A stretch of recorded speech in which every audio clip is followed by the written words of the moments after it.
Let's begin. It's the win.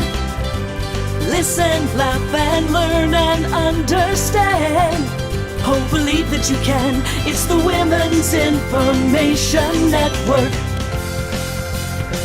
It's the win. Welcome to the Win Show. We are so glad you joined us. I'm Paula Fellingham, CEO of the Women's Information Network, thewinonline.com. We're the online home for all women, all ages, a community of women helping women live joyful lives filled with passion and purpose. Our hosts today are Angela Johnson. She's the CEO of the Illuminated Women and Business Divas. And Laura Lee Christensen's the Executive Vice President of the WIN. And Kim Coles is an extraordinary actress. She's a comedian, a speaker, and one of our show hosts. Our guest today is Jim Ackerman. It's so much fun to have a man on. Yay! His show is called Marketing Makeovers. It's for savvy entrepreneurial women and men who want to get more customers who will pay you more money more often, the fastest, easiest, and most cost-effective ways possible. Hosted by renowned speaker and author Jim Ackerman, you'll learn profit-proven principles, strategies, and tactics for getting better results from your sales, marketing, and advertising efforts. We are so glad you're here. Yes. Thank you for joining us. I have to say, I'm the one who's glad to be here, and I want to just say right now to all those girls back in high school who thought I was a nerd, look at me now, baby. We love you. Surrounded by all the ladies. That's exactly right. It's feeling the love. Jim, I have a question for you. I've heard it said that women start the majority of new businesses in this country, but this is a difficult time. What advice would you have for business women in today's, trying to compete in today's economy? Yeah, first of all, that is a true statistic. I don't know exactly what the statistics were, but it was just a week or so ago that I took a look at those things, and those things are true. And it is a difficult time to start a business. It may be an even more difficult time to stay in business. Yeah. But what I would do, I think, for anybody out there looking to start a new business is to look for some problem that other people are not solving in its entirety. You know, in other words, look at the holes in an industry. Go to prospective people and say, hey, what do you not like about what the solutions you have now to such and such a problem? And that's where there's an opportunity. I just looked at an article in Fortune Small Business where a woman was taking fitness training into the home. In other words, it was a mobile fitness training rather than making you go to the gym. You know, and I thought, boy, that's exactly the kind of thing, the kind of innovative thinking that makes a lot of sense. So there's always room for the best solution or a solution. That is a terrific point. That is exactly right. There is always room for somebody to come up with something new, something good, something meaningful, and something that actually solves a problem. Yeah, I think a lot of women sometimes get discouraged and they think it's already been done. Somebody's already doing it. Look at her, look at him, and they're like, I don't have anything. But I love what you said.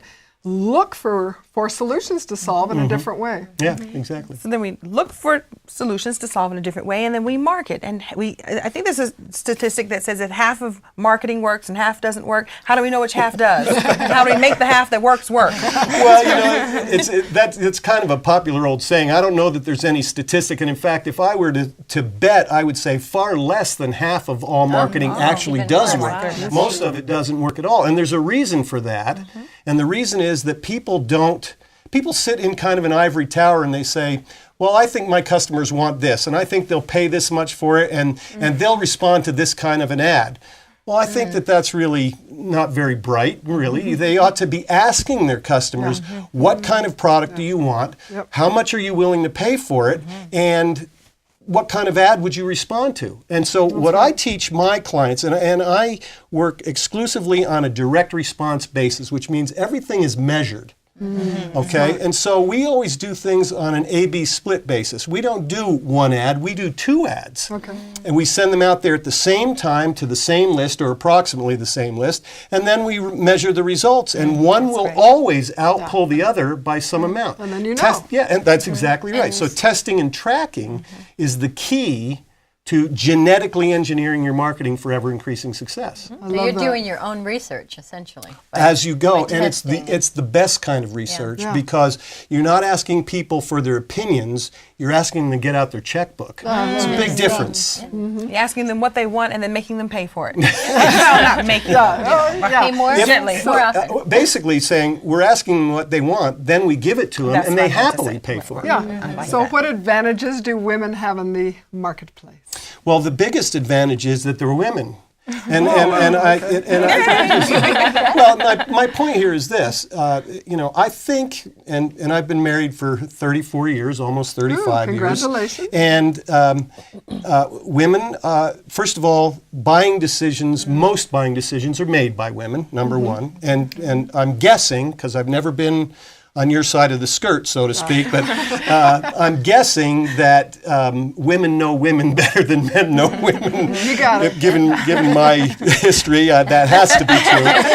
Very true. Well, no, you've been married 34 years, so you know something. I've gotten through I'm it. going to be a case study. So women understand that, and then the other thing is, buying is an emotional process. No question. There's no question. We buy with our hearts and then we justify with the heads. And men do the same thing. They buy that way too, although they don't want to tell you that that's the reason they buy. I have a motorcycle in my garage. I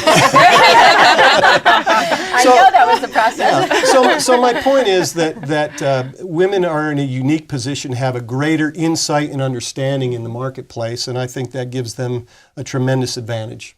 So I'm dying to ask you a question about branding. So that's very much a part of marketing. A lot of times entrepreneurs, businesswomen, businessmen think that their logo is their brand. So educate us about that and then tell us what are 3 to 4 things that businesswomen can do to enhance their brand. Okay. All right. In my book, I've got a new book out called How to Market Your Crap When the Economy is in the Toilet. And I devote a chapter specifically to what I call branding bull. And not a very feminine term, is it?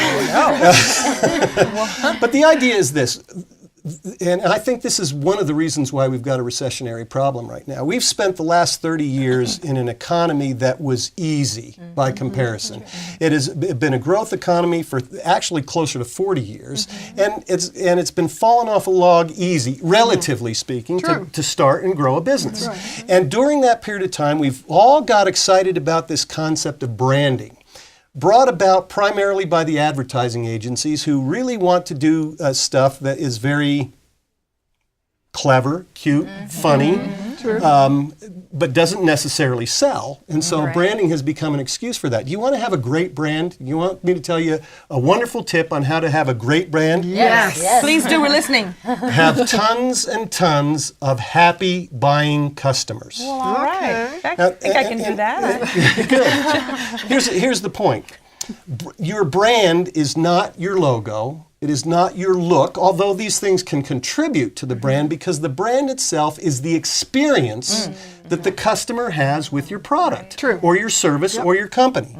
So you need to make sure that they have a wonderful experience with your product, your service, or your company.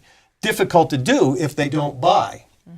Given the internet, given however many satellite stations there are now on television and all the stuff, you hear this word clutter all the time. And the truth of the matter is people can't hold top of mind awareness anymore in their head. The best way to have a brand is to get somebody to buy and then get them to buy again and again and again, always in their best interest, always providing meaningful value, advantage, protection, and benefit in exchange for the transaction. And to tell their friends about it. Exactly. And believe me, if you give them the kind of experience we've been talking about, they will tell their friends.